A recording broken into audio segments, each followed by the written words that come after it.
Good evening to all of you. कैसे हैं सभी? अच्छे होंगे, मस्त होंगे, स्वस्थ होंगे। और आप लोगों का पिछले कमेंट मैंने पढ़े कि जो है सर बड़ा एनर्जेटिक है। एनर्जेटिक एक्चुअली क्या है कि वो सिविल सर्विसेज के बच्चों को थोड़ा सा पढ़ाते पढ़ाते एक उनके जैसा, मतलब वो नहीं होते हैं कि जैसे भूत उत बैठा हो मतलब थोड़ा वो सीरियस रहते हैं, तो उनके साथ मतलब रहते रहते जैसे जो हम लोग यूपी पीसीएस के जो बैच चलाते हैं तो उसमें इस तरह के बच्चे रहते हैं। बस वो मतलब वो एकदम ध्यान से और सुनते हैं सिर्फ चीज़ों को, है ना। तो उनके साथ रहते रहते और उस तरह का स्वभाव हो जाता है। हालांकि ऐसा नहीं है, हंसमुख स्वभाव है मेरा। और जानते ही हो लॉकडाउन ने सबकी हंसी बंद कर दी है, तो मेरी भी कर दी, सबकी की है कुछ मामलों में। बाकी किसी का और मामले में बंद खुला हुआ हो तो वो अलग विषय है। चलिए, आज का जो टॉपिक है, और आप सभी लोगों को पता है कि मैंने थोड़ा सा चेंज किया हुआ है, लास्ट में क्विज़ ज़रूर है ना। तो और क्विज़ ऐसा है कि मैंने थोड़ा सा फिर चेंज किया है उसमें। आज जो टॉपिक पढ़ाऊँगा उसी का क्विज़ रहेगा, ठीक है। और अलग से मैं एक सेशन और रिकॉर्ड कर रहा हूँ जो कि मोस्ट इंपॉर्टेंट क्वेश्चंस रहेंगे। ज़्यादा नहीं, वो मेरे हिसाब से 5 या 6 क्लासेस रहेंगी उसकी, ठीक है। 5 या 6 क्लासेस रहेंगी। उसमें मैंने जितने अभी तक एग्ज़ाम्स में आए हुए सवाल हैं बायोलॉजी के, केमिस्ट्री के और फिजिक्स के, ठीक है, तो उनको मैंने 3 सेक्शन में, मतलब मैंने तकरीबन 2.5 घंटे का बनाया हुआ है। मतलब आप ऐसे समझिए कि टोटल 6 या 7 क्लासेस हैं, उसमें मैंने 200 क्वेश्चंस के आसपास सॉल्व कराए हुए हैं। वो आपको जल्दी देखने को मिल जाएगी, ठीक है। मैं ये नहीं कह रहा हूँ कि कल ही देखने को मिल जाएगी, लेकिन हो सकता है कि 20th से पहले, 20 दिसंबर से पहले आपको एक सीरीज वो देखने को मिलेगी, ठीक है। सुपर टेट की क्लासेस चल रही हैं। क्लासेस चल रही हैं का मतलब है कि वो जो है पेड पर है, ठीक है। डेमो क्लासेस जो हैं, किसी को अगर इंक्वायरी चाहिए उसके लिए तो प्लीज़ वो इस नंबर पे कॉल कर सकता है 7007734525 या 9455069191 इस पे कॉल कर सकता है। या सब्जेक्ट से ही रिलेटेड बात करनी हो, कोई भी सब्जेक्ट हो, ठीक है, तो आप जो है इस पे कॉल कर सकते हैं। मान लीजिए मैं ही अवेलेबल हूँ, आपको मेरे ही सब्जेक्ट से कुछ बात करनी है तो जो है हम आपको, अगर मैं अवेलेबल रहूँगा तो मेरी बात ज़रूर कराएगा। अगर आपको मुझी से सिर्फ बात करनी है तो, या अगर आपकी कोई मेरे सब्जेक्ट को लेकर के क्वेरी हो तो वो स्टाफ क्लियर कर देगा। क्लियर है बात? चलिए, आज का टॉपिक आप देख ही रहे थे यार, ठीक है। आज का टॉपिक बहुत इंपॉर्टेंट टॉपिक है और इससे सवाल तकरीबन हर एग्जाम में बनते हैं और बड़े अच्छे सवाल बन जाते हैं। यह टॉपिक पीसीएस, ठीक है, स्टेट लेवल के जितने भी एग्जाम्स हैं, वनडे एग्जाम्स हैं, यहाँ से सवाल ज़रूर बनता है उष्मा से। बड़ा टॉपिक है थोड़ा सा, मैं नहीं चाह रहा हूं कि मैं एक लेक्चर में इसको ख़त्म करूं, क्योंकि साथ में क्विज भी है तो उतना टाइम, देखिए लेक्चर बहुत ज़्यादा लंबा करने से कोई फ़ायदा निकलता नहीं है, ठीक है। तो कोशिश करूंगा, ये अभी क्या है कि ये अभी 2 पार्ट में जाएगा। ये पहला पार्ट है, इसके बाद एक पार्ट और आगे, जैसे ध्वनि आई थी, है ना। तो कुछ चीज़ छोड़ने का नहीं विचार रहता है, इस वजह से जो है क्लासेज जो है 1 के बजाय 2 में शिफ्ट हो जाती हैं, है ना। आप समझ रहे होंगे मैं क्या कहने का प्रयास कर रहा हूँ। तो चलिए अपना लेक्चर हम स्टार्ट करते हैं। थ्योरेटिकल चीज़ें हैं यार, आपको समझना पड़ेगा बहुत अच्छे से। आप समझेंगे तो आपको ज़्यादा फायदा मिलेगा। मेरे लेक्चर्स आपसे निवेदन है कि आप लोग एक बार सुना करें, ठीक है। एक अच्छा वक्ता आप तभी बन सकते हैं जब आप एक अच्छे श्रोता रहेंगे, है ना। तो चलिए हम स्टार्ट करते हैं अपना सेशन। उष्मा, है ना, उष्मा, उष्मा भैया, उष्मा। ये नंबर आपने देख ही लिया। ये एप्लीकेशन है, आप लोग को हर वीडियो में दिख जाता है। एप्लीकेशन आप डाउनलोड करके यूट्यूब प्ले स्टोर से आप लोग डाउनलोड करके वहाँ से भी आप क्विज वगैरह दे सकते हैं फ्री में, है ना। सॉरी, शायद अगर कुछ शायद टेस्ट फ्री हैं, बाकी पेड में है, ठीक है, बाकी पेड में है, पर आपको वहाँ से कुछ ना कुछ ज़रूर लाभ मिलेगा। आप प्लीज़ उसको डाउनलोड करके आप देख सकते हो उसमें आपको क्या लाभ मिलता है ना। चलिए स्टार्ट करते हैं यार हम अपना सेशन। हीट, ये तो मेन हेडिंग है उष्मा, है ना।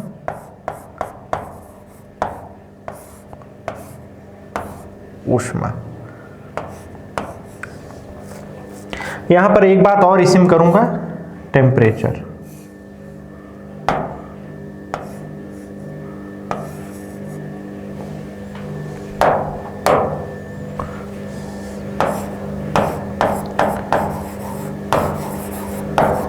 बोर मत होना भैया, टेम्परेचर,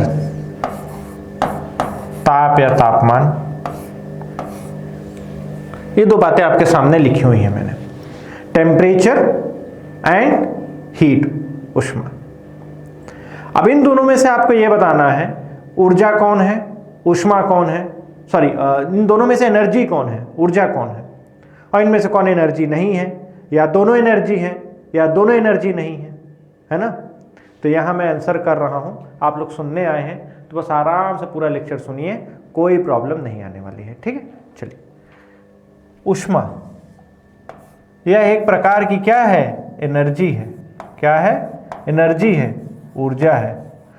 तापमान ऊर्जा नहीं है, not energy, not an energy, not a energy, ठीक है।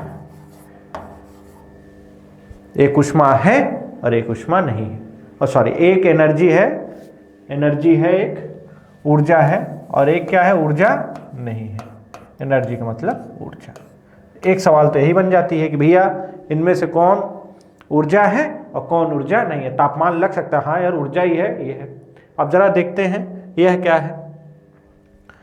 तापमान यह क्या है, कंपैरिजन है, तुलना है, क्या है, कंपैरिजन है, तुलना है। किस चीज के लिए, ठंडे एवं गर्मपन का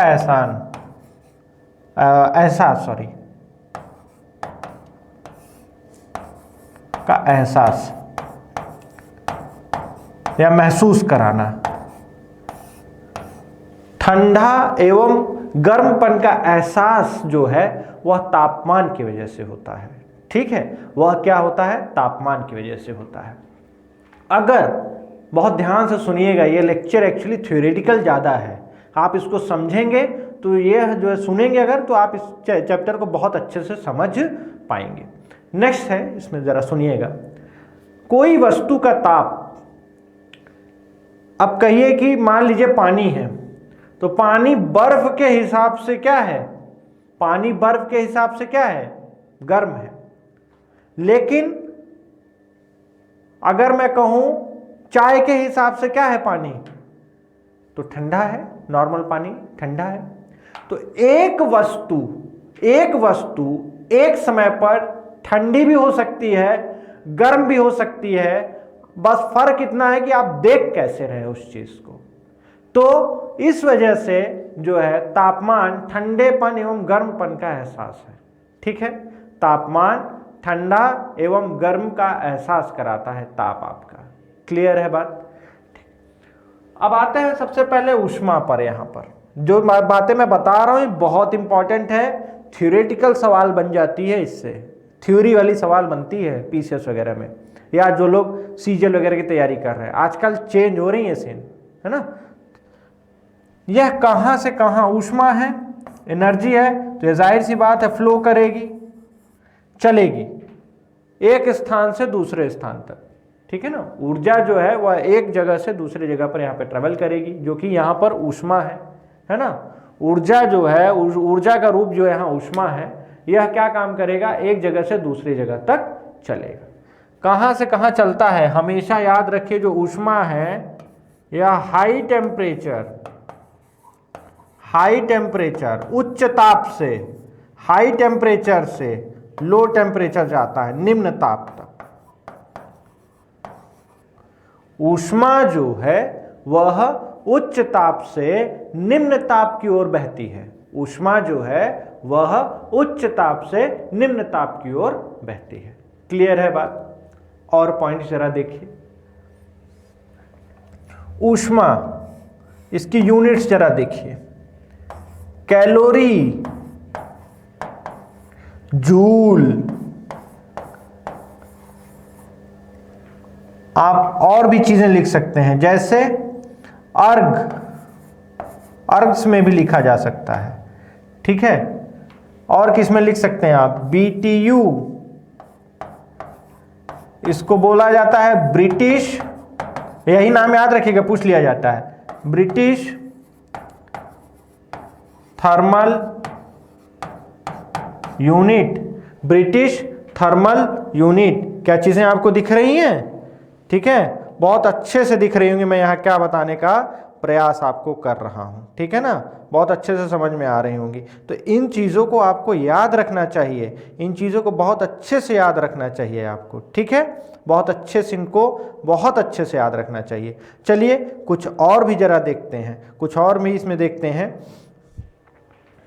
तो ये याद रहेंगे आपको, कैलोरी, जूल, है ना, BTU, ये सब क्या है?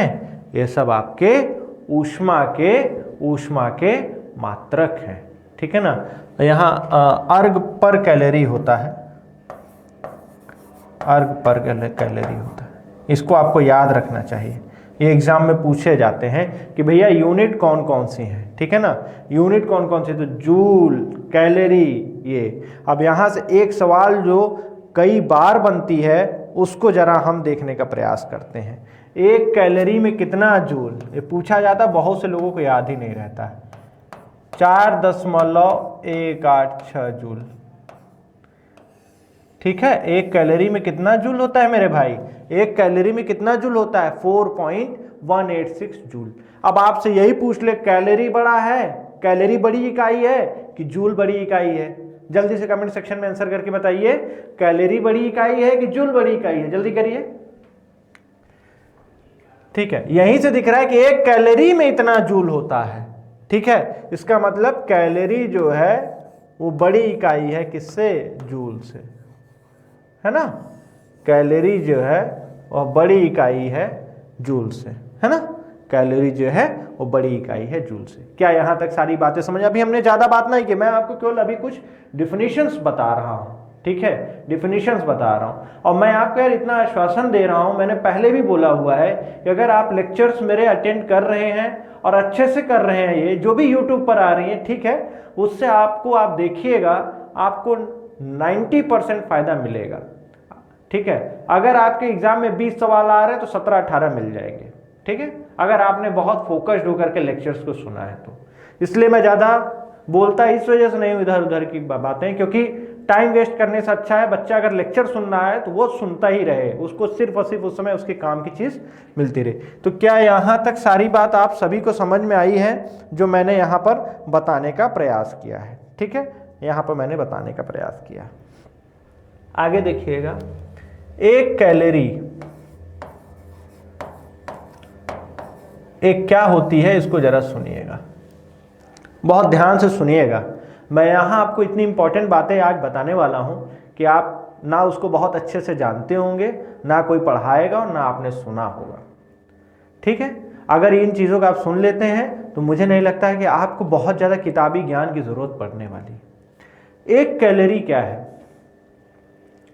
यह उतनी ऊर्जा है, यह उतनी ऊर्जा है जो 1 ग्राम जल को दी जाए और उसका तापमान क्या है? 1 डिग्री सेल्सियस से बढ़ जाए, ठीक है। इस एक अगर मैं कहूँ आपको तो यह पानी की बात कर रहा हूँ यहाँ पर, ठीक है।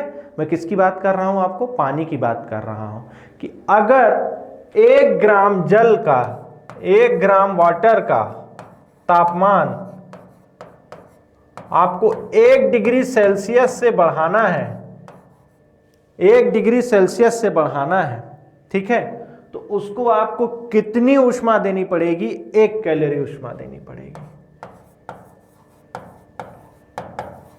इसी को स्पेसिफिक हीट भी कहा जाता है, विशिष्ट ऊष्मा, स्पेसिफिक हीट। क्या कहा जाता है? स्पेसिफिक हीट, विशिष्ट ऊष्मा। विशिष्ट ऊष्मा क्या बोला जाता है मेरे भैया? विशिष्ट ऊष्मा, ठीक है। तो कल को अगर यह पूछे कि विशिष्ट ऊष्मा क्या है, तो विशिष्ट ऊष्मा वह ऊष्मा है जो 1 ग्राम जल को दी जाए और अगर उसका तापमान 1 डिग्री सेल्सियस से बढ़ जाए तो, ठीक है, उसका तापमान 1 डिग्री सेल्सियस से बढ़ जाए तो, ठीक है। अगर किसी जल, अगर 1 ग्राम जल आप ले रहे हैं और उसका तापमान 1 डिग्री से बढ़ रहा है और उसमें जो ऊर्जा लग रही है वह 1 कैलोरी है, वही क्या है, विशिष्ट ऊष्मा। जल की विशिष्ट ऊष्मा सबसे ज्यादा है। जल की विशिष्ट ऊष्मा अन्य पदार्थों के अनुसार सबसे ज्यादा है। कि मतलब अगर 1 ग्राम का अगर जल है और उसका तापमान 1 डिग्री सेल्सियस से बढ़ाना है, तो जो आपको ऊष्मा देनी पड़ेगी वह जल के केस में सबसे ज्यादा देनी पड़ती है। ठीक है, जल के केस में सबसे ज्यादा देनी पड़ती है। अभी मैं आपको यहां से पूरा केस बहुत अच्छे से समझा रहा हूं, बहुत ध्यान से आप सुने, कलम वलम रख दें और केवल आप मुझे सुने। ठीक है, सिर्फ और सिर्फ आप सुने। देखिए, अब अगर आप देखते होंगे, मैं आपसे ऐसे पूछूं, एक लोहे की छड़ है, एक लोहे की छड़ है, उसका वजन है 1 किलोग्राम। ठीक है, उसको आप गैस चूल्हे पर गर्म कर रहे हैं, 1 किलोग्राम लोहे को, 1 किलोग्राम, 1 केजी लोहे को। ठीक उसी समय 1 किलोग्राम जल को आप गर्म कर रहे हैं।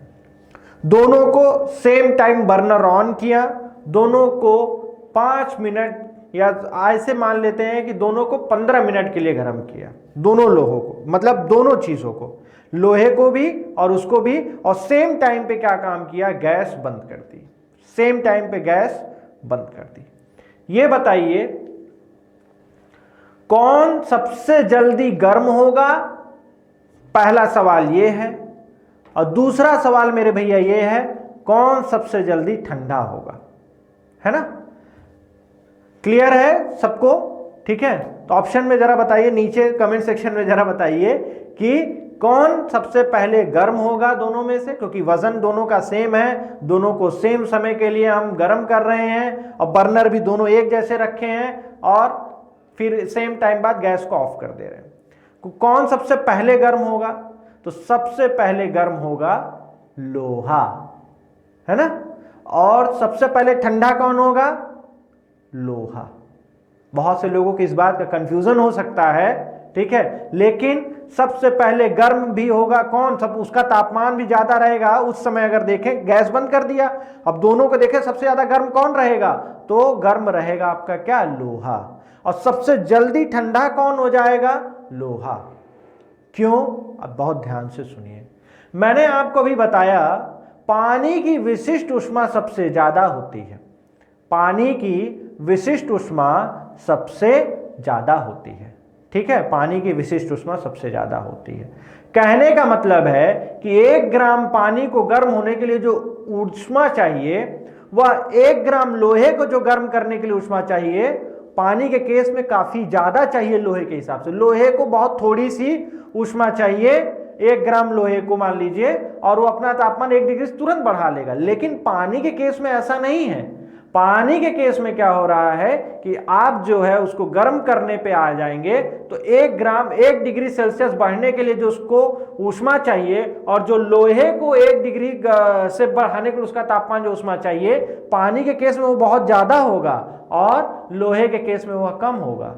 तो जब गर्म कौन हो भाई? इसको ज्यादा चाहिए और वो तो जल्दी जल्दी गर्म हो जा रहा है। ठीक है, तो एक समय जब आप गैस बंद करेंगे तो उस समय जो ताप रहेगा वह लोहे का ज्यादा रहेगा, लेकिन पानी का उस समय ताप कम रहेगा। ठीक है, क्योंकि पानी धीरे धीरे गर्म हो रहा है, क्योंकि उसका तापमान 1 डिग्री बढ़ाने के लिए उसको ज्यादा ऊष्मा की जरूरत पड़ रही है और लोहे को कम पड़ रही है। एक तो ये बात हुई। अब दोनों में से ठंडा कौन होगा, ये जरा देखिए आप भैया। लोहे ने क्या काम किया? सोखा हुआ है, गैस बंद कर दिया आपने, और वह क्या काम करेगा? आस पास अपने जो है ऊर्जा ऊष्मा को क्या काम करेगा? वह बाहर निकालेगा, क्योंकि तापमान अब कम हो गया है बाहर का, इसका ज्यादा बाहर का कम। तो आपको मालूम है कि जो ऊष्मा है वह ज्यादा ताप से कम ताप की ओर जाएगी, तो वह अपने वातावरण में अपनी ऊष्मा को क्या करेगा? निकाल देगा, और तेज निकालेगा। जितना तेज वह गर्म हुआ, क्योंकि उसको ठंडा होने में, उसको 1 डिग्री अब ठंडा होना है, अब तो भाई जाहिर सी बात है ताप कम होगा। ठीक है, आप लोगों को समझ में आ रहा है ना मैं क्या कह रहा हूं? अब उस लोहे को 1 डिग्री ठंडा होने के लिए वह अपनी ऊष्मा बाहर निकालेगा, कुछ ना कुछ वह कम ऊष्मा निकालेगा। लेकिन पानी 1 डिग्री ठंडा होने के लिए जितनी ऊष्मा 1 डिग्री गर्म होने के लिए लिया था वही वो 1 डिग्री कम होने के लिए उतना ही ऊष्मा बाहर निकालेगा, और वह ज्यादा है तो इस वजह से उसको ठंडा होने में ज्यादा समय लगेगा, अपेक्षा लोहे को जो है ठंडा होने में कम समय लगेगा। आप विशिष्ट ऊष्मा का खेल समझ रहे हैं, ठीक है। तो यही है, ठीक है, यही है। अब जरा बहुत ध्यान से सुनिए, ये बात यहां तक आपने समझ में आई है, और मैं कुछ चीजों की बात कर रहा हूं, आप जरा देखिए। आपने देखा होगा सेकाई वगैरह में 2 तरह की सेकाई होती है। पीटे पाटे होगे तो समझ रहे होगे, है ना, कूटे गए होगे कभी तो जाहिर सी बात है सेकाई होती है। मेरी तो बहुत हुई है, पूछो मत। मैं बहुत कांडी आदमी था, मतलब इंसान था, जब कुछ समय पहले मतलब कि पूछो मत, अति कर देता था। फिर वही सुताई के बाद जो है अपनी मालिश होती थी कि चलो भैया ठीक है, लगाओ हल्दी वल्दी जो है। तो बहुत शरारती बच्चा हुआ करता था मैं, पर मैं अब सुधर गया हूँ है ना। चलिए देखिए, सुनिएगा। जो सेकाई वाले बैग आते हैं, आजकल तो जेली वाले आ गए हैं, जेल भरा रहता है उसमें, उसकी बात नहीं करेंगे। सेकाई के लिए क्या होता है यार, सेकाई के लिए उसमें गर्म पानी भर दिया जाता है और उससे सिकाया जाता है। तो गर्म पानी क्यों भरा जाता है? गर्म तेल डाल दो उसमें, कोई दिक्कत नहीं है। पानी भी गर्म है तो बैग तो इतना मजबूत होता है, तेल डाल दो उसमें गर्म करके, लेकिन तेल जल्दी ठंडा हो जाएगा। गर्म पानी आप जब डालेंगे उसमें और जब सिकाई करते रहेंगे ना तो काफी देर तक गर्म रहेगा, है ना। क्यों? क्योंकि 1-1 डिग्री तापमान उसका कम होगा, और 1-1 डिग्री तापमान कम होने पे वह ऊष्मा ज्यादा निकालेगा, हीट बाहर ज्यादा निकालेगा और सिकाई में आराम होगा। कोई और चीज ले लोगे जल्दी ठंडी हो जाएगी और उस प्रकार से ऊष्मा भी बाहर वह नहीं निकालेगी। तो यह भगवान ने पानी के अंदर प्रॉपर्टीज इस तरह की बनाई हुई है कि इसकी विशिष्ट ऊष्मा सबसे ज्यादा है। 1 ग्राम पानी का 1 डिग्री सेल्सियस से अगर तापमान बढ़ाना है तो आपको ठीक ठाक ऊष्मा देनी पड़ेगी। वहीं अगर लोहा वगैरह है तो शायद इस तरह की चीजें ना हो। ठीक है बात, एक तो बात ये हो गई। अब मैं आपको यहां पर पहले 2 चीजें और बता देता हूं, इसके बाद मैं और लेक्चर को आगे लेकर के चलता हूं। आपने स्थलीय समीर और समुद्री समीर के बारे में सुना होगा, ठीक है, स्थलीय समीर और समुद्री समीर। हालांकि इसको मैं हल्का सा बाद में करूंगा एक बार और चर्चा, लेकिन वो बहुत कम करूंगा। यहां मैं आपको बहुत अच्छे से समझा रहा हूं स्थलीय समीर और समुद्री समीर क्या होता है, उसको जरा आप बहुत ध्यान से सुने। और प्लीज कमेंट सेक्शन में बताते रहो यार, बोर हो रहे हो तो मुझे बता दिया करो। मैं नेक्स्ट लेक्चर में फिर आप लोग को वही कहानियां सुनाऊंगा, पढ़ाई लिखाई की बात थोड़ी सी कम करूंगा, ठीक है। देखिए यहां पर अब मुझे बात करनी है स्थलीय समीर, लैंड ब्रीज,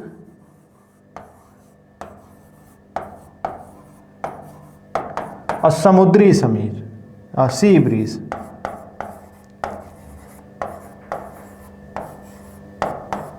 ठीक है ना, स्थलीय समीर कहते हैं इसको,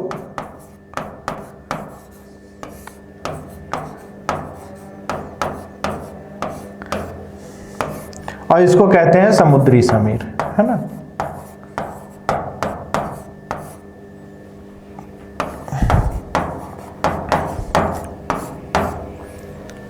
क्या है यह स्थलीय समीर और क्या है यह समुद्री समीर? किसी भी वक्त किसी भी एग्जाम में, अच्छे एग्जाम में इसके ऊपर सवाल पुटअप हो सकता है, ठीक है। आप अगर बहुत से लोग अगर इस वीडियो मेरा देख रहे होंगे और कुछ लोग अगर बॉम्बे साइड वगैरह के होंगे या जो कोस्टल एरियाज में है, समुद्री किनारे के आसपास रहते हैं, वहां पर न बहुत ज़्यादा ठंडी है और न बहुत ज़्यादा गर्मी है, न बहुत ज़्यादा ठंडी है न बहुत ज़्यादा गर्मी है। प्लीज़ जो मैं बात आपको बताने जा रहा हूँ बहुत आराम से सुनना यार, है ना। कमेंट सेक्शन पे भी ध्यान मत दो, आप केवल जो बता रहा हूँ बस केवल वो आप जो है दिमाग लगा करके उसको सुनिए, क्योंकि ये थोड़ी सी टफ चीज़ है, ट्रिकी चीज़ है। समझ में आ जाएगी तो जितना अभी तक मैंने प्रवचन दिया है वो समझ में आ जाएगा, ठीक है। तो ज़रा देखिएगा, मैं यहाँ पे 2 फिगर बना रहा हूँ, है ना। पहली फिगर मैं अभी ये बना रहा हूँ,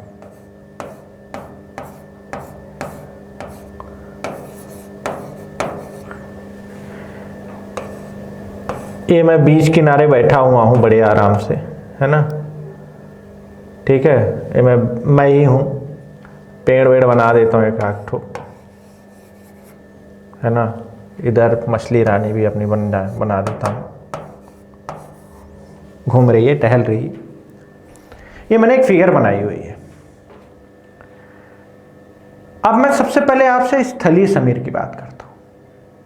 समीर का मतलब होता है हवा का चलना, बस यहां पे ब्रीज का मतलब है हवाओं का चलना, ठीक।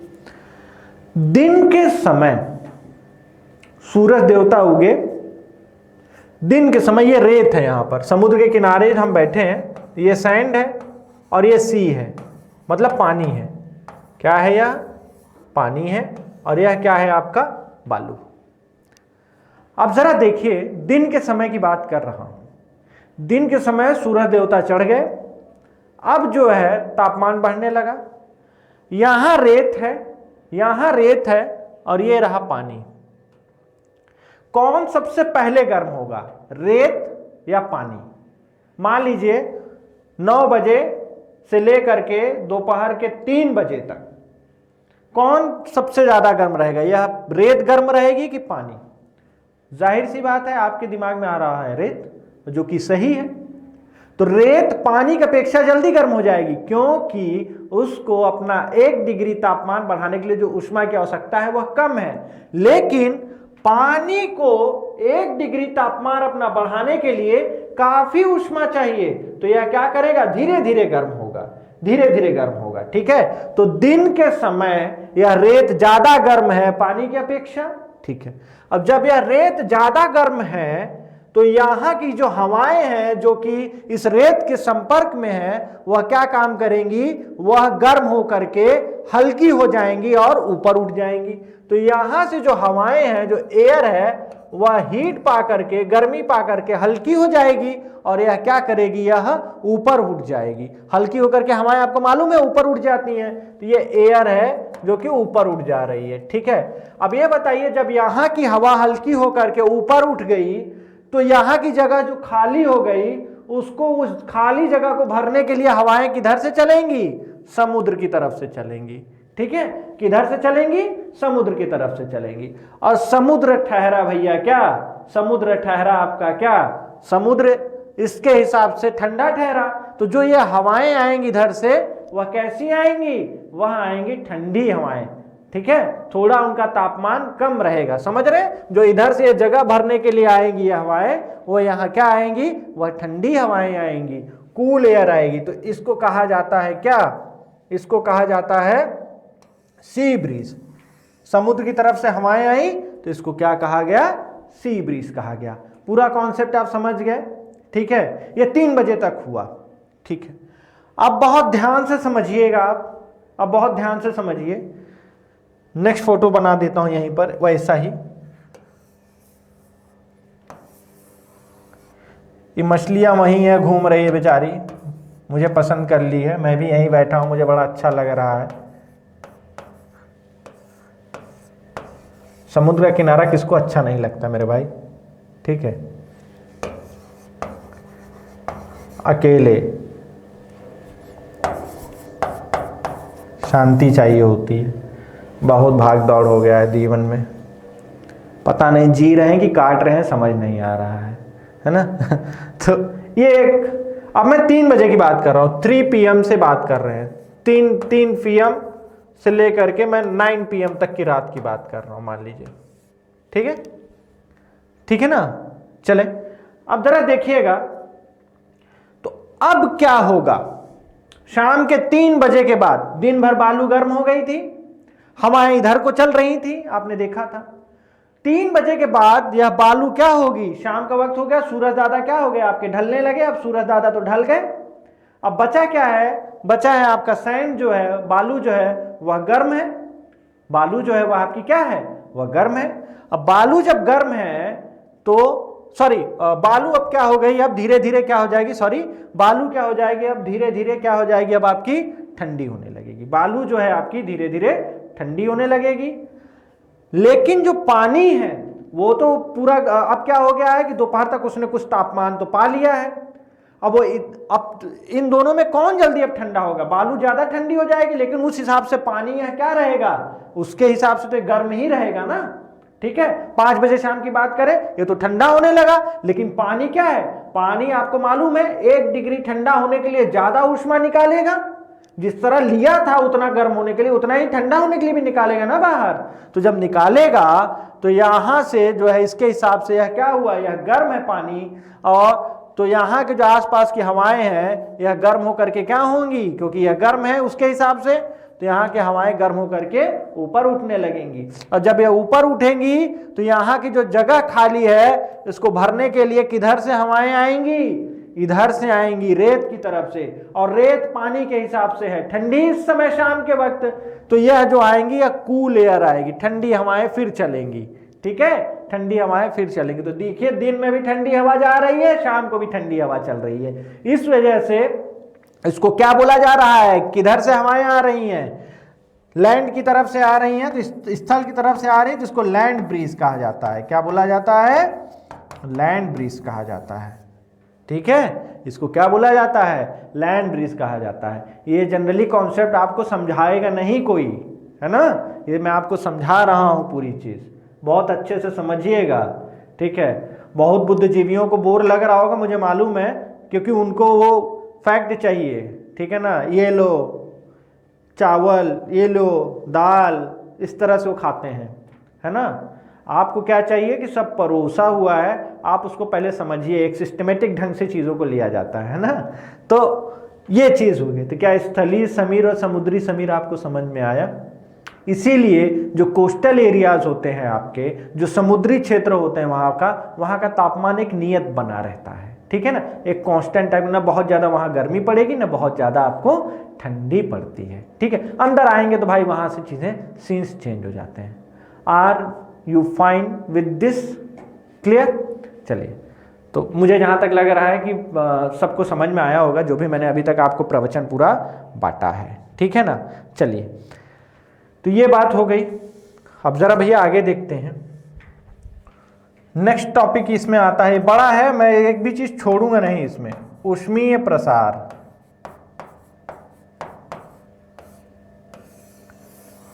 ऊष्मीय प्रसार, थर्मल एक्सपेंशन, क्या बोला जाता है इसको, थर्मल एक्सपेंशन, इसको बोला जाता है थर्मल एक्सपेंशन।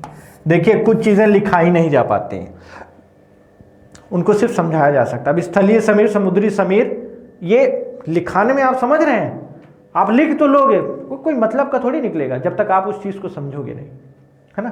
तो ऊष्मीय प्रसार, थर्मल एक्सपेंशन, कोई वस्तु है वह गर्मी पा करके, टेम्परेचर पा करके, ठीक है, ऊष्मा पा करके उसके अंदर कुछ चेंजेस आएंगे।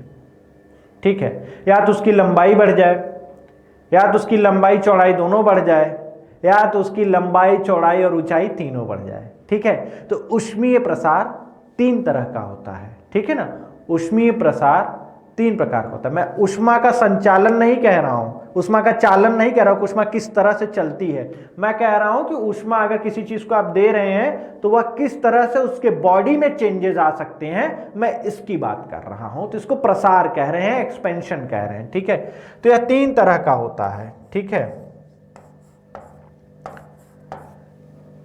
एक होता है आपका लंबाई में चेंज, ठीक है, तो उसको रेखीय प्रसार कहते हैं, रेखीय प्रसार। ठीक है, लीनियर एक्सपेंशन, ठीक है, लीनियर एक्सपेंशन, लीनियर एक्सपेंशन, थोड़ा तेज लिखूंगा क्योंकि अभी क्विज भी कराना है मुझे। दूसरा होता है एरियल एक्सपेंशन, या आप ऐसे कहिए क्षेत्रीय प्रसार, क्षेत्रीय प्रसार, है ना, क्षेत्रीय प्रसार। और तीसरा होता है आयतनिक प्रसार, आयतनिक प्रसार। Linear expansion, areal expansion and volume expansion. ठीक है, यह 3 प्रकार के आपके प्रसार हो रहे हैं। अगर किसी चीज को गर्म करने पर सिर्फ और सिर्फ उसकी लंबाई में परिवर्तन हो रहा है तो उसको कहा जाता है रेखीय प्रसार। ठीक है, तो रेखीय प्रसार सिर्फ और सिर्फ किससे है, लेंथ से लेना देना है, लंबाई में परिवर्तन होता है। आपको पता है लंबाई गुणित चौड़ाई, ठीक है, वह क्या होता है, वह होता है क्षेत्रफल। तो अगर लंबाई और चौड़ाई दोनों में चेंज आ रहा है तो उसके क्षेत्रफल में चेंज आएगा, तो उसको कहा जाता है क्षेत्रीय प्रसार। ठीक है ना, तो लेंथ एंड ब्रेड्थ, लंबाई और चौड़ाई दोनों में फर्क आता है। ठीक है, तो वो उसके क्षेत्रफल में चेंज आया जाएगा, अगर उसकी लंबाई चौड़ाई तो पूरे क्षेत्रफल पे चेंज आ जाएगा। ठीक है, नेक्स्ट आता है आपका आयतनिक प्रसार। नेक्स्ट आता है आयतनिक प्रसार, वॉल्यूमेट्रिक एक्सपेंशन। ठीक है ना, वॉल्यूमेट्रिक एक्सपेंशन जिसमें लंबाई चौड़ाई और ऊंचाई, आयतन क्या होता है, तीनों का होता है ना, मीटर क्यूब या सेंटीमीटर क्यूब, तो उसमें तीनों आ जाते हैं, लंबाई चौड़ाई और ऊंचाई। तो अगर इन तीनों में परिवर्तन हो रहा है तो उसको, उस प्रसार को क्या कहा जाता है, उस प्रसार को आयतनिक प्रसार कहा जाता है। ठीक है, आयतनिक प्रसार कहा जाता है। समझ में आ गई बात, क्लियर है। चलिए, तो ये तो प्रसार जो है कितने तरीके के हो गए। अब इसके जरा उदाहरण मैं आपको बोल रहा हूं, आप उसको सुनिए, बहुत आराम से आप उस चीज को सुनिए, मैं आपको यहां उदाहरण बता रहा हूं। ठीक है ना, एग्जाम्पल्स, थर्मल एक्सपेंशन के एग्जाम्पल्स। ठीक है ना, examples of thermal expansion, of thermal expansion. ठीक है, एग्जाम्पल्स ऑफ थर्मल एक्सपेंशन। अच्छा, एक बात और यार, देखो किताबों में यार आपको बहुत ज्ञान मिल सकता है, ठीक, नो डाउट, वो सब लिखा हुआ है, मेरी जरूरत नहीं है आपको। मैं आपके लिए वो मैटर देता हूं, मैं आपको वो चीजें समझाता हूं जो कि एग्जाम पॉइंट ऑफ व्यू से कैसे बनेंगे और कैसे पूछी जाएंगी। आप उसी के लिए आए हैं यहां पर, है ना। और आप एक बार, अभी कोई भी आगे आने वाला एग्जाम है, जिस दिन वो एग्जाम होगा, मैं यही दिसंबर तक का यही वेट कर रहा हूं, मैं 29 या 30 दिसंबर को एक वीडियो डालूंगा और उसमें उस एग्जाम का पेपर के सारे क्वेश्चन यही रहेंगे और मैं टाइमिंग, लेक्चर का डेट आपको यहीं पर बताऊंगा कि मैंने इस जगह यह पॉइंट इस लेक्चर में बताया हुआ है। तो आप ये समझ रहे होंगे कि मुझे अपने आप के ऊपर कितना भरोसा है, किस चीज को लेकर के, ये भी आप समझ रहे हैं। मैं उसी जगह वो टाइमिंग आपको बताऊंगा कि हाँ भैया देखो, मैंने इस लेक्चर में इस जगह ये बात बताई है और ये रहा वही सवाल। ठीक है ना, तो आप समझ रहे हैं कि जब मुझे अपने आप ऊपर इतना कॉन्फिडेंस है, ओवर कॉन्फिडेंस की नहीं बात कर रहा हूं, ओवर कॉन्फिडेंस तब होता है कि चलो जब मुझे पूरा ये होता है कि मैं ओवर कॉन्फिडेंस, क्योंकि मैं जान रहा हूं ना कि एग्जाम पैटर्न क्या चल रहे हैं, वो किस तरह से चीजों को पूछ सकते हैं। ठीक है, तो एग्जाम्पल आते हैं ऊष्मीय प्रसार के उदाहरण। ऊष्मीय प्रसार के उदाहरण यहां से देखिए किस तरह से सवालें बनती हैं। ठीक है, ट्रेन की पटरियों में गैप छोड़ा जाता है। जो ट्रेन की पटरियां होती हैं ना, ट्रेन ट्रैक्स में जो होता है, वहां पे क्या होता है, उनके बीच में गैप, खाली जगह छोड़ी जाती है। ट्रेन की पटरियां जहां पे ज्वाइंट होती हैं, वहां पे आपको देखते होंगे हल्का सा गैपिंग रहता है। वह गैपिंग इस वजह से रहता है कि अगर गर्मियों के टाइम में पटरियां फैलेगी अगर, है ना, तो वहां जगह हो उनके फैलने के लिए, और अगर जगह नहीं रहेंगी तो बीच में से कहीं टेढ़ी मेढ़ी हो रही हैं तो जो अंदर बैठे हैं वो टेढ़े मेढ़े हो जाएंगे, है ना। तो इसलिए जो है पटरियां जो है, इसलिए थोड़ा सा जगह छोड़ा जाता है कि अगर ये फैले गर्मी पा करके, क्योंकि भाई लोहा है और लोहा है तो फैलेगा, है ना, गर्मी पा करके फैलेगा। ठीक है, अब वह फैलेगा तो जाहिर सी बात है कि क्या होगा, वहां जगह चाहिए उसको भरने के लिए। तो रेल ट्रैक्स जो होती हैं, ट्रेन की पटरियां जो होती हैं, उनके बीच में क्या छोड़ा जाता है, गैपिंग छोड़ा जाता है। दूसरी बात, जो आपके इलेक्ट्रिसिटी वायर्स हैं, जो बिजली के खंभों के जो तार हैं और जो टेलीफोन के वायर्स हैं, उनको हल्का सा ढीला बांधा जाता है। ठीक है ना, उनको हल्का क्या बांधा जाता है, ढीला बांधा जाता है, ताकि ठंडियों वगैरह में, ठंडियों में, गर्मियों की तो बात चलिए छोड़ दीजिए, ढीला है तो थोड़ा सा मान लीजिए गर्म होगा तो और ढीला हो जाएगा, वो बात सही है। ठंडियों में क्या होगा, सिकुड़ता है। ठीक है, तो याद रखिएगा, जो मेटल्स होते हैं, धातुएं होती हैं, वह गर्मी पा करके फैलती हैं, प्रसारित होती हैं, और उनको ठंडा करने पे वह क्या होती हैं, वह सिकुड़ती हैं, वह सिकुड़ती हैं। ये जो पॉइंट्स मैं बोल रहा हूं इसको प्लीज आप अच्छे से कहीं नोट करते चलिएगा, ठीक है। तो इनको क्या है कि यह जो है ठंडा करने पे ये सिकुड़ते हैं। अब पता चला कि आपने टेलीफोन का ही वायर ले लीजिए, पतला रहता है वह और हल्का हल्का भी रहता है, बहुत टाइट आपने बांध दिया, ठीक है। ठंडियों में मान लीजिए कहीं पर बर्फ पड़ रही है, तार है, अंदर मेटल है, धातु है, वह क्या काम करेगा, वह हल्का सा सिकुड़ेगा। और आपने तो एकदम टाइट बांध रखा है, तो वह अगर सिकुड़ेगा ज्यादा हो गया तो तन करके वो क्या हो जाएगा, वह टूट जाएगा। इसलिए यह तार जो है फोन वगैरह को क्या होते हैं, हल्के ढीले रखे जाते हैं दोनों सिरों से, ठीक है। आगे जरा एग्जांपल ऐसे सुनिए आप। अंगीठी आप सभी ने देखी होगी, अंगीठी तो उसमें नीचे छड़े लगी रहती हैं, सरिया लगी रहती है, आप देखे होंगे। तो यह जो है, यह सरिया वगैरह जो है एक तरफ से मुक्त रखी जाती है, खुला छोड़ी जाती है, क्योंकि पूरा गर्मी है वहां पर और यह सरिया फैलेगी तो आराम से उसको जगह मिल पाए फैलने के लिए। फिक्स कर देंगे तो अंगीठी टेढ़ी मेढ़ी हो जाएगी, ठीक है। तो इस वजह से उसको एक जगह पर फिक्स नहीं रखा जाता है, एक सिरे से खुला छोड़ दिया जाता है, एक सिरे से फिक्स रखिए कोई दिक्कत नहीं है, दूसरा सिरा अगर खुला है तो आराम से वह फैलेगा, ठीक है। इसके बाद जरा देखिएगा, ठंडियों में बहुत ज्यादा ठंडियां पड़ जाती, जहां पे बहुत ज्यादा बर्फ वगैरह पड़ती है, तो वहां पर क्या होता है, वहां पे पानी के पाइप फट जाते हैं। यहां पर दो कारण है पानी के पाइप फटने के, पानी के पाइप फटने के दो कारण है। पहला कारण तो यह है कि पानी क्या है, ठंडा होकर के जब बर्फ बनता है तो वह हल्का सा फैलाव करता है, वह फैलता है, बर्फ थोड़ी सी क्या होती है, वो फैलती है, ठीक है। और फैलती है तो जाहिर सी बात है उसको जगह चाहिए, जगह नहीं मिलेगी तो पाइप फट जाएंगे। दूसरा, उसी समय क्या हो रहा है, पानी का पाइप लोहे का रहता है, मान लीजिए लोहे का है, तो वह क्या होगा, ठंडी पा करके सिकुड़ेगा, और सिकुड़ेगा, एक तो अंदर से बर्फ जो है वह फैली जा रही है, ये बाहर से महाशय क्या है, ये सिकुड़े जा रहे हैं, तो ये इनके सिकुड़ने की वजह से भी पाइप क्या होगी, आपकी फट जाती है, ठीक है बात। ये सारे उदाहरण आपको समझ में आ रहे हैं ना, मैंने कौन कौन से उदाहरण बोले हैं, तो आप इन सभी को बहुत अच्छे से सुना करिए, ठीक है ना, बहुत अच्छे से सुना करिए ताकि आप बहुत अच्छे से आंसर कर पाएं, ठीक है।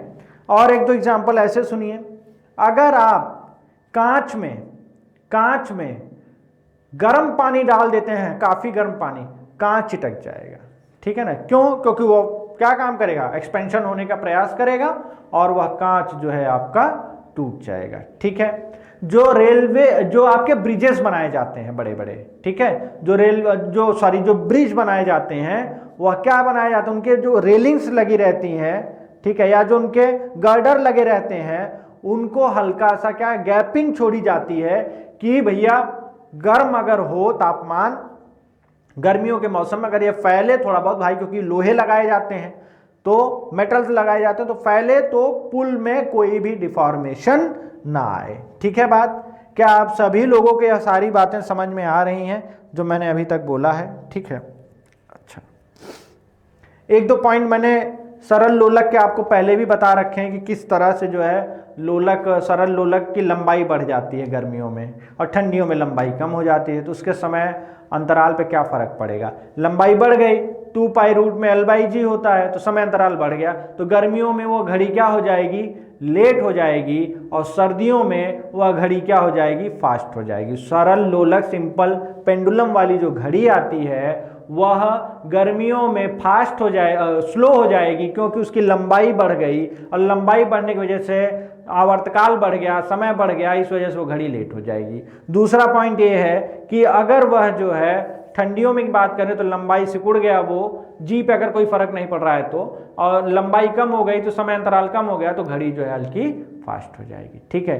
तो अभी के लिए फिलहाल इसमें मैंने अभी इतना ही कराया है, ठीक है। अब मैं आ जाता हूं आपको क्विज। हो सकता है यार क्विज में आपको ऐसे सवाल देखने को मिले जो मैंने अभी नहीं पढ़ाया है, लेकिन नेक्स्ट लेक्चर में पढ़ाऊं, लेकिन कोई बात नहीं, सवाल होता है, ठीक है। आप लोग इतने तैयार हो कि आप उसको कर सकते हो। ठीक है, हो सकता है सवाल हो, मैं उन चीज़ों को समझाऊंगा भी, ऐसा नहीं है। और कुछ चीज़ें मैंने और पहले भी बताई हुई हैं, तो आप समझ सकते हैं, मैं उन चीज़ों को भी यहाँ डील करता हूँ। तो हम चलते हैं अपने प्रैक्टिस सेशन की ओर, क्योंकि हम उसको नहीं छोड़ सकते, वो ज़रूरी है ना। और मुझे लग रहा है कि काफ़ी आपको फ़ायदा देगा। तो चलिए आइए उस पर चलते हैं। बाकी जो चीज़ें बची हैं वो कल के लेक्चर में पूरा कंप्लीट मैं करवाऊंगा। कल भी इसी तरह का क्विज रहेगा, उसी टॉपिक से लेना देना रहेगा, ताकि आप अच्छे से मजबूत हो जाए। मैं कोई चीज़ बीच में नहीं छोड़ना चाह रहा हूँ। ठीक है, चलिए भैया, प्रेशर कुकर में भोजन कम समय में तैयार हो जाता है। जरा बताइए भैया, प्रेशर कुकर में भोजन कम समय में क्यों तैयार हो जाता है? बहुत अच्छा क्वेश्चन है। क्यों तैयार हो जाता है? जल का क्वथनांक, क्वथनांक मतलब होता है यार, जिन लोगों को नहीं पता है मैं बता दूं, क्वथनांक मतलब होता है बॉइलिंग पॉइंट। बॉइलिंग पॉइंट, ठीक है। तो जल का क्वथनांक बढ़ जाता है, जल का क्वथनांक घट जाता है, भोजन कम ऊष्मा लेता है, उपरोक्त में से कोई नहीं। ये तो होगा नहीं। सबसे अच्छा रहता है कि ऑप्शन एलिमिनेट किया करिए। मान लीजिए बीच में दो में से फंसते हैं तो एक में तुक्का 50-50% का रहता है, मार सकते हैं। इनमें से कोई नहीं, ये भी मुझे नहीं लग रहा है सही, क्योंकि इन दोनों में से कुछ ना कुछ होगा। तो जल का क्वथनांक बढ़ जाता है और जल का क्वथनांक घट जाता है। ठीक है, जल का क्वथनांक बढ़ जाता है और जल का क्वथनांक घट जाता है। ठीक है, देखिए प्रेशर कुकर है, दाब बढ़ गया, अगर प्रेशर कुकर है और दाब अगर बढ़ गया, ठीक है, आप लोग कमेंट सेक्शन में जितने लोग को आ रहा है आंसर करिए, बाकी मैं इसको समझा रहा हूं। अगर क्या हो गया, दाब बढ़ गया अगर, ठीक है, तो जो है जल का क्वथनांक क्या होता है, वह घट जाता है। ठीक है, और जल्दी उबलने लगता है और खाना आपका जल्दी पक जाता है। ठीक है, तो याद रखिएगा इसको। चलिए, जल का अधिकतम घनत्व होता है, कब होता है? जल का अधिकतम घनत्व होता है, जल्दी बताइए कमेंट सेक्शन में, जल्दी कमेंट सेक्शन में बताइए, सब लोग आंसर करिए।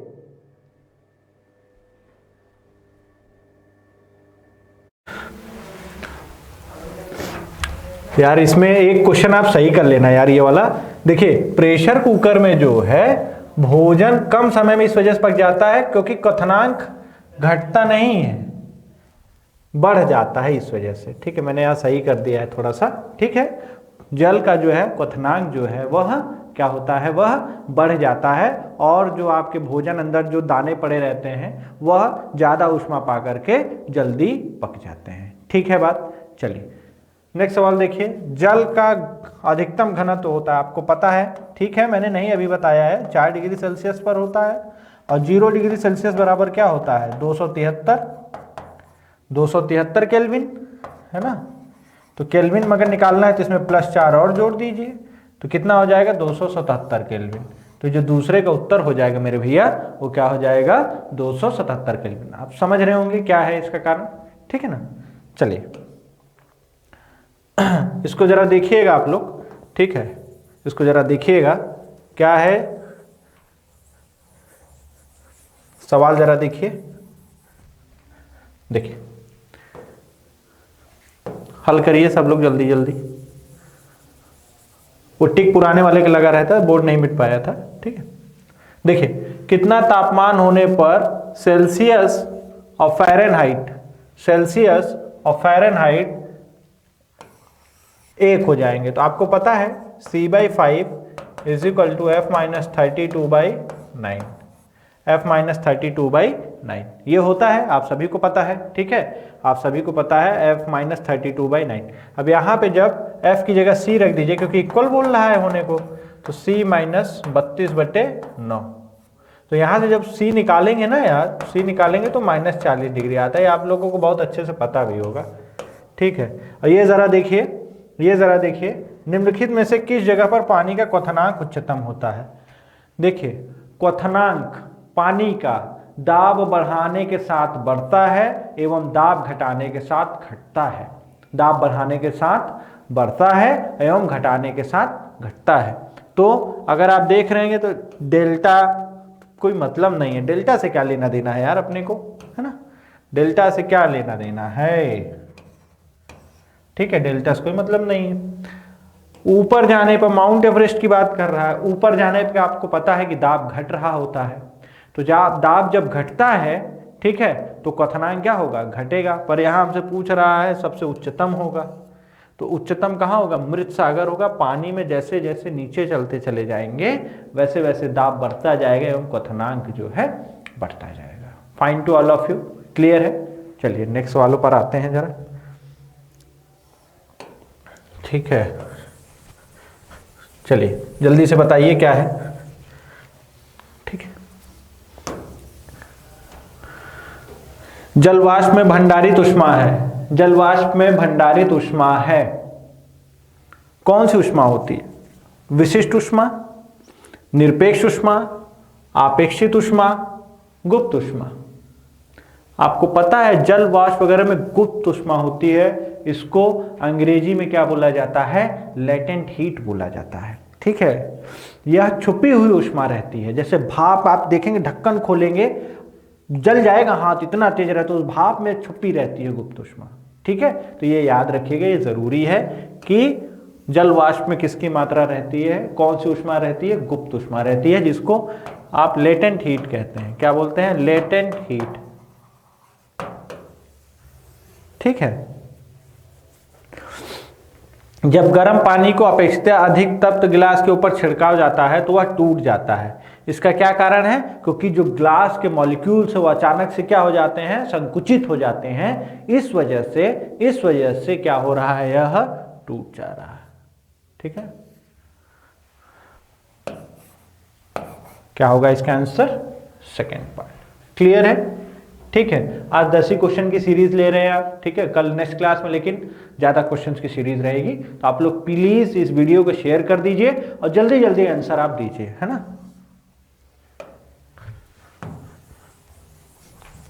चलिए आंसर बताइएगा। सूर्य का ताप मापा जाता है, सूर्य का ताप इनमें से किसमें से मापा जाता है, तो जल्दी से आंसर करके बताइए, जल्दी से आंसर करके बताइए। कमेंट सेक्शन में सब लोग आंसर करके बताइए।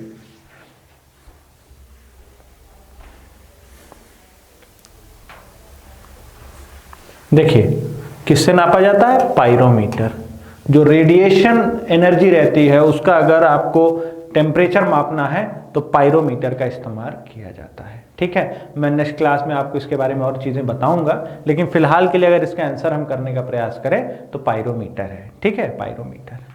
चांदी का ऊष्मीय चालकता तांबे की ऊष्मीय चालकता से अधिक होती है, इनमें से कोई नहीं, कम होती है, बराबर होती है। बहुत अच्छा क्वेश्चन है, दिमाग वाला क्वेश्चन है। जरा बताइए इसका आंसर क्या होगा, ठीक है। चांदी की ऊष्मीय चालकता कॉपर से कम होती है या ज्यादा होती है ना। तो बहुत से लोग कह रहे होंगे अधिक होती है, लेकिन अधिक नहीं होती है, कम होती है।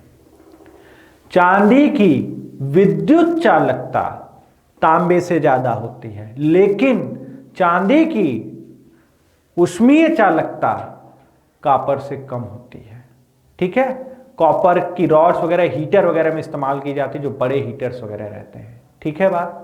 तो याद रखिएगा ऊष्मीय चालकता चांदी की कम होती है, किससे, कॉपर से, लेकिन विद्युत चालकता चांदी की कहीं ज्यादा होती है, किससे, कॉपर से। नेक्स्ट सवाल देखिए, नेक्स्ट सवाल जरा देखिएगा। जब किसी वस्तु को ठंडा किया जाता है तो उसके अणु क्या होते हैं, ऊर्जा बढ़ जाती है, कतई नहीं। द्रव्यमान को क्या हो जाता है, ठंडा किया जाता है, द्रव्यमान बढ़ जाता है। द्रव्यमान तो हमेशा फिक्स रहता है, उसके ऊपर तो कुछ प्रभाव नहीं पड़ता मेरे भाई, ठीक है। भार बढ़ जाता है, यह भी नहीं होता। भार तभी चेंज होगा जब आप उसको ऊपर नीचे या किसी और जगह उसकी बदलेंगे। तो यहाँ तो ऐसी कुछ बात कही नहीं है, इसका आंसर क्या हो जाएगा, उसके अणुओं की चाल घट जाती है। आपको समझ में भी आ रहा होगा, ठीक है। अच्छा, जल प्रपात के अधस्थल पर जल का तापमान ऊपर की अपेक्षा अधिक होता है। क्यों अधिक होता है मेरे भैया, क्योंकि जो गिर रहा जल होता है उसमें गतिज ऊर्जा और बढ़ जाती है, ठीक है। गतिज ऊर्जा में बदल जाती है, गतिज ऊर्जा काइनेटिक एनर्जी की वजह से यह इसका जो है तापमान हल्का सा और बढ़ जाता है, ठीक है, तापमान और बढ़ जाता है। क्लियर है बात? तो आज का सेशन, आज की क्लास यहीं पे स्टॉप कर रहा हूं मैं, ठीक है। 10 प्रश्न हुए हैं, हालांकि कम है लेकिन ठीक है, क्योंकि बहुत ज़्यादा मैंने इस चैप्टर में पढ़ाया नहीं, इस वजह से मैंने 10 ही सवाल रखे थे, ताकि आपको ऐसा ना लगे कि हाँ नहीं क्विज नहीं हुआ है ना। लेकिन कल जो है तकरीबन 30 क्वेश्चंस रहेंगे जो आपके एग्जाम पॉइंट ऑफ व्यू से बहुत इंपॉर्टेंट रहेंगे। कल ये चैप्टर भी क्लोज करूंगा, प्लीज़ देखिएगा अगला पार्ट जरूर, क्योंकि बहुत इंपॉर्टेंट होने वाला है। Clear to all of you? चलिए, तो आज का सेशन यही क्लोज करते हैं। खा पी लीजिए, आराम से सो जाइए, जल्दी सो जाया करिए, उठ जाया करिए ज़्यादा जल्दी, समय का ख्याल रखिए, है ना। चलिए, मुलाकात करेंगे कल के लेक्चर में, तब तक के लिए नमस्कार, गुड नाइट, ओके।